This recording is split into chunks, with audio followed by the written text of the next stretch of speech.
Hey, I'm Patricia, your rideshare angel.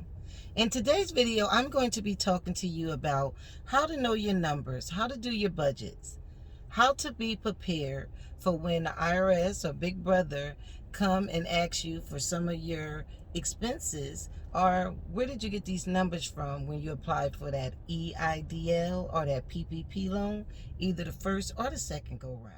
If you apply for any of the loans and you're asking for $150,000, the government is going to ask for your documentations, your tax forms, and all that information up front. But if you're asking for anything under 100,000 or under 150,000, they're going to ask for it later. Later, yes. They're going to ask for it. Yes, they're going to ask for it. And one way to be prepared is just to really start to itemize your monthly expenses, what you put your money to, being clear where your money goes, knowing your numbers, especially to my small business owners and to my 1099s. You really need to have this paperwork.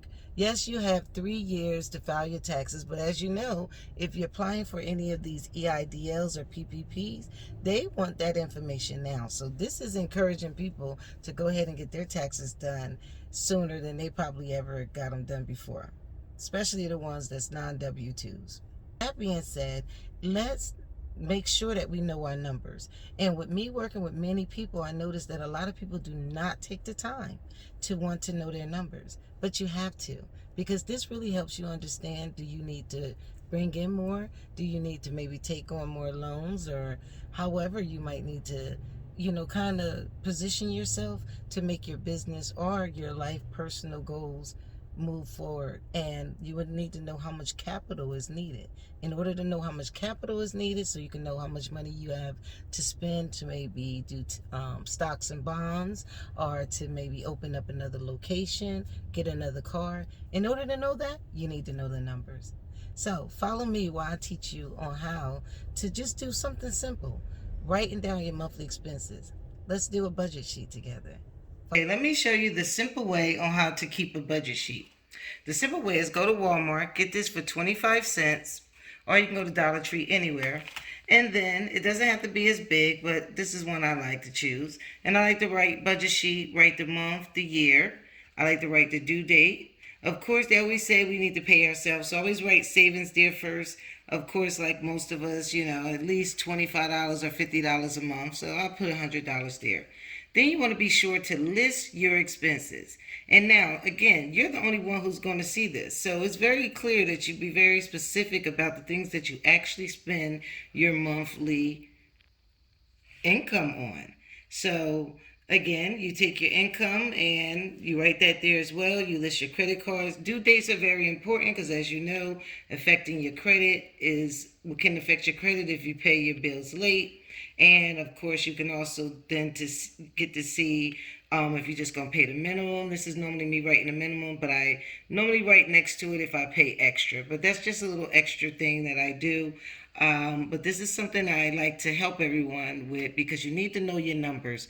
If you're going to be applying for EIDL and PPP, you are going to want to understand that the IRS is going to ask you for your information. Your CPA is going to ask you for how much did you spend this year. If you notice, all the applications were simply asking you what was your revenue and what was your cost of goods. They wanted to know that.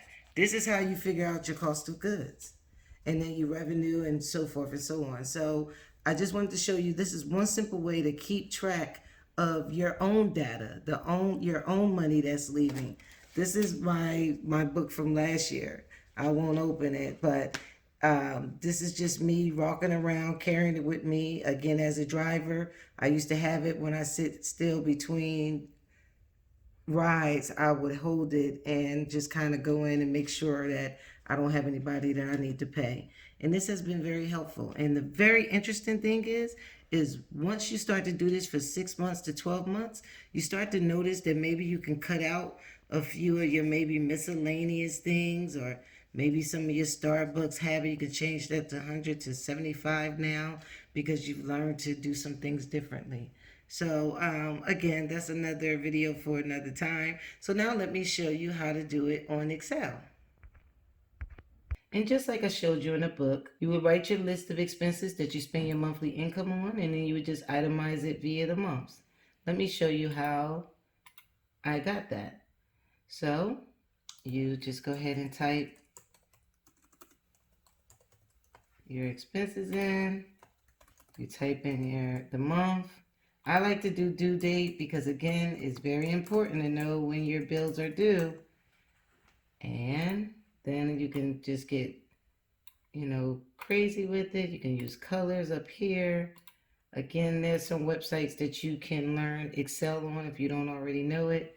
If you don't, whatever is simple, you can write your bills on the back of a envelope if you don't have anything else. I just really advise you to make sure that you write your budget down. Well, if this is your first time on this channel, thank you for visiting. Remember to like, give me a thumbs up, subscribe, even hit that notification button so you'll be notified whenever I'm doing a video. Always feel free to leave a comment, guys. If y'all like more of this content, please let me know. I'll be happy to share. Until next time, bye.